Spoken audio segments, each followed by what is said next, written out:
Deputy Speaker, that was a fine performance, but I think anyone listening to it out there will think that he's on cloud cuckoo land.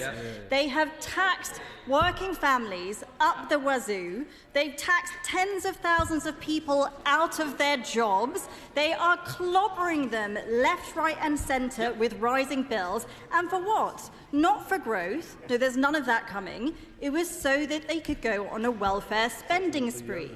But in the election, they promised the public they would not lift the two-child benefit cap, just like they promised they wouldn't raise taxes on working people. They have broken promise after promise and fudged the reasons why, to say the least. And now in this debate, they want a thank you from the public because they've handed them back a tiny fraction of the money that they took from them in the first place. Well, I can tell you, the public are thinking of a phrase that ends in you. Order. Secretary of State knows not to use the term you because she's obviously not referring to me. Shadow Secretary of State. Well, I can tell you the public are thinking of a phrase that ends in you, but the first word isn't thanks. They want to talk about cost of living, but they are clobbering low and middle earners with tax rises and higher bills. That's why the majority of the country says this budget will leave their family worse off.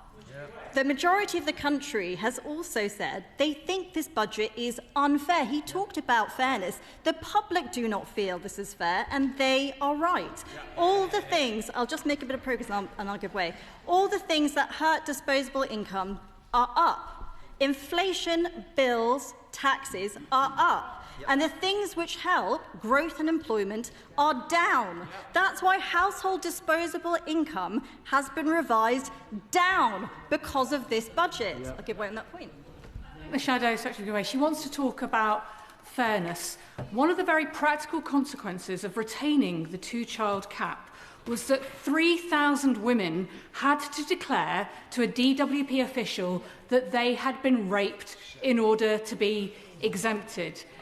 The member opposite is saying wind up, wind up. Could she clarify for me why she thinks that would be fair?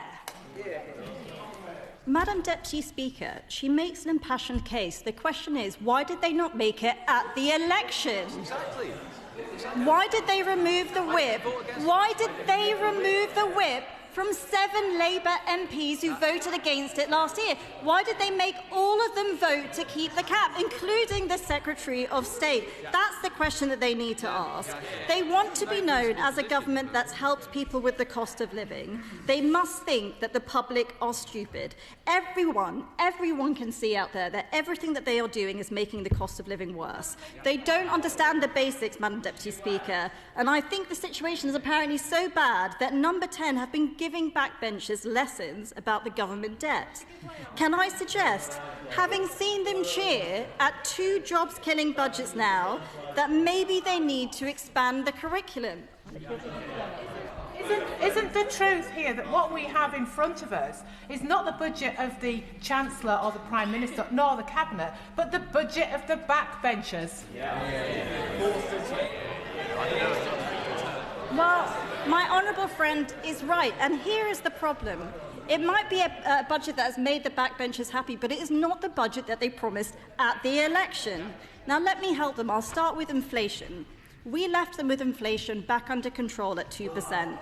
It took difficult decisions. That's a statement of fact. It took difficult decisions which need us to say that they opposed. But it was important because inflation hurts. It picks the pockets of families who find themselves working just as hard but able to afford less and less. But under Labour, inflation has doubled thanks to the choices they made at the last budget. We've now broken away from our international peers. They can go and check the graphs. We have significantly higher inflation than Europe and the US. In fact, we have the highest inflation of any major economy. And the OBR has said, compared to March, they now expect inflation to be higher for longer. Why? Because they've chosen to make the cost of energy and the cost of food more expensive and to pursue policies that will push rent up.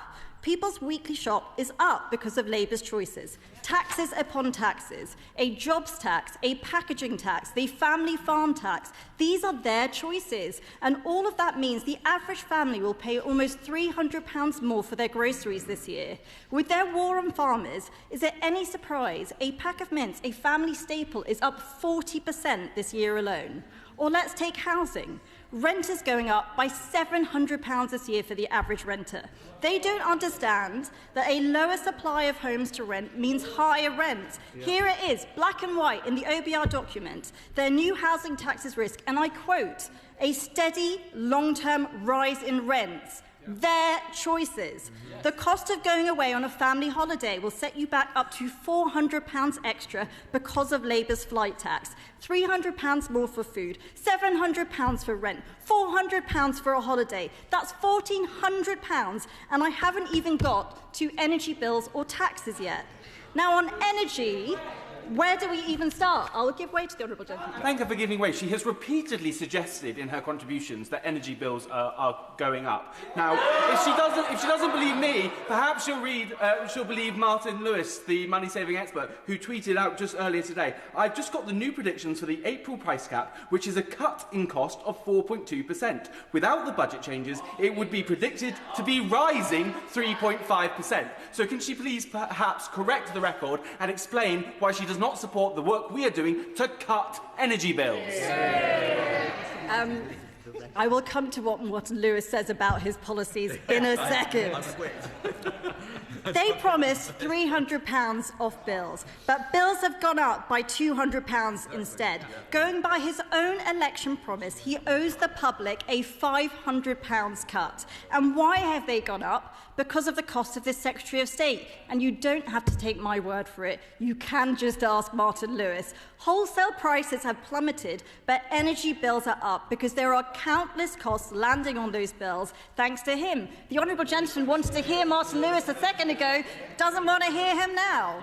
The cost of backing up wind farms, switching them off when it's too windy, all the grid costs which are multiple times higher because of the system they're creating, the warm homes discount which everyone out there is paying for through their bills, the carbon tax which has gone up by 70% this year, the tax on gas to pay for hydrogen which is coming in January. I'm not sure if these backbenchers know about all of these costs, but they add up to hundreds and hundreds of pounds extra. No wonder he never did a costing. He didn't want anyone to know the truth. He is piling hundreds and hundreds of pounds onto energy bills, and now he wants a round of applause for this £150 off.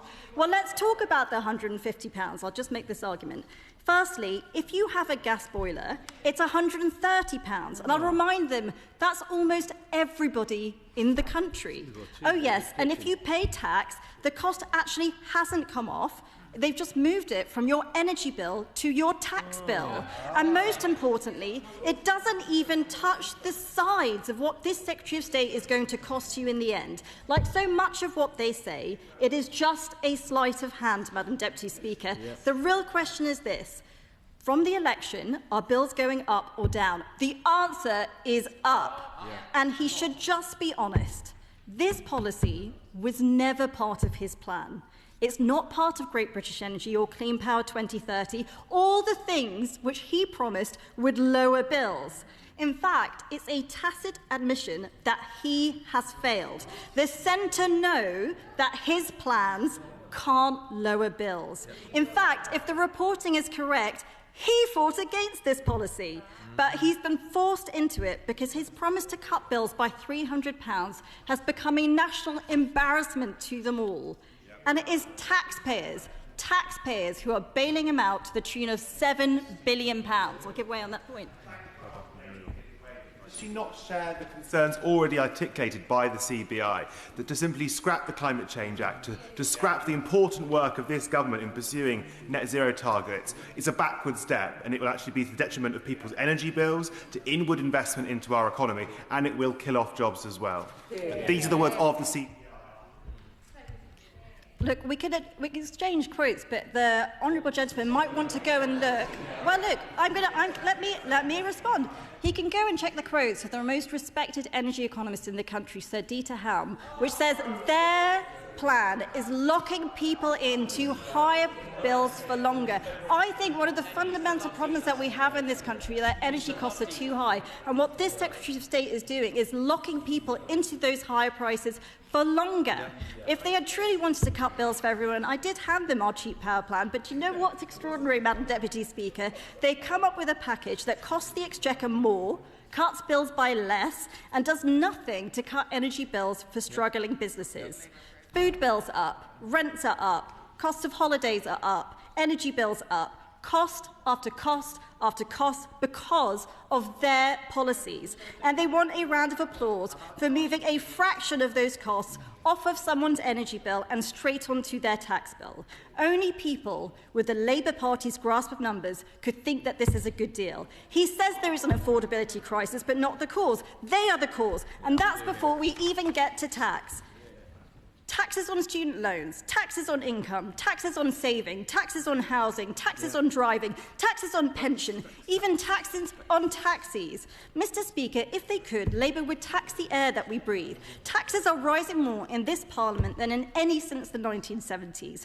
The freeze in income tax thresholds means the average worker on 35 grand a year will lose £1,000 in tax by the end of the decade. That's an extra 2 weeks they'll be working not to feed their family, but to pay for Labour's benefit bill. And let's be clear, when they say they are asking for a contribution, they're not asking, are they? It's not like anyone can say no. I don't know if there's been any more irritating formulation of words than that phrase that we've heard so much over this weekend. There will be so many people out there who will be looking at this budget, and what they will think is, why do I bother? Why do I get up at 5:30? Why do I work overtime? Why do I barely see my family? Why am I going to pay more tax for people on benefits who are not working those hours? He talks... I have to give way on that point. Paying for people on benefits, she says. People on benefits who are working, 60% of them are working. We're supporting people into work. Does she not agree? I'll make this point to the honourable gentleman. The average person on benefits and work is working 20 hours, sometimes less. Why should a family who is not well off, who have kids of their own, who are working 40, 50, 60 hours a week, be worse off than a family on benefits working far fewer hours? And let me say this. Let me say this, Mr. Speaker. I quit a job in the city to go and work for the Centre for Social Justice, to work with people fighting poverty. I've worked with struggling families in some way since I was 16. It is not compassionate to make welfare pay more than work. It is not a helping hand. It is a trap. They should also talk to the many couples who have put off having children or stopped at 1 or 2 because they cannot afford it. The younger brothers and sisters who simply won't be born. Those missing children are a personal tragedy for every couple that is having to make that choice, but there will be more of those decisions because they are loading more and more costs and taxes onto hard-working families. I'll give way on that point. Honourable Lady for once again giving way, but can she explain to the House what it would mean for the 1,360 children in her constituency and the nearly 1,700 children in my constituency who will remain in levels of relative poverty if we were to choose to pursue the two-child benefit cap for many more years, as she is suggesting we do so? Think of the children. Madam Deputy Speaker, we have a fundamental difference in belief. They believe the best way out of poverty is welfare. I think the best way is jobs and growth, but they are killing those things. The problem with the Labour Party is that they clearly think the only answer, you can see this in their policies, they think the only answer to the cost of living is redistribution, even past the point where there will be no one left to redistribute from. On this side of the House, we know it is jobs, low taxes and low costs that improve the quality of life. They are killing those jobs. Every month under them, parents are losing their jobs. What do you think the cost of living is like for those families who have lost their salaries under this Labour government? There are 170,000 people on the payroll, 170,000 fewer people on the payroll since the election. Young people cannot get a foot on the jobs ladder. Because of them, the cost of hiring a young person has gone up by £4,000. They say they are raising the minimum wage, but they are crushing businesses' ability to pay for it. The result is hiring freezes and redundancies. And for all those people just above the minimum wage who are struggling as well, there will be no money left for wage progression. The best way to improve living standards is growth, Madam Deputy Speaker. But this wasn't a budget for growth. This was a budget for Labour backbenchers, and that's why it didn't have a single growth measure in it. Madam Deputy Speaker, in closing, I will say this. Labour's entire approach to the economy has been to raise the costs of basic goods, to raise taxes, to crush wages and employment. They are expecting a shrinking group of hard-working taxpayers to pay for more redistribution to cover the costs that they are choosing to impose on the public. Madam Deputy Speaker, in the words of one Labour Cabinet Minister, this budget has been a disaster. And those aren't my words. If you look at the number 10 source, the person that they think it is him. Madam Deputy Speaker, they will not be known as the party helping people with the cost of living. They will be known as the party that have broken their promises to working people, that have broken their promises on tax, that have broken their promises on bill, and who have broken the social contract that sees work pay more than welfare. Colleagues can see you looking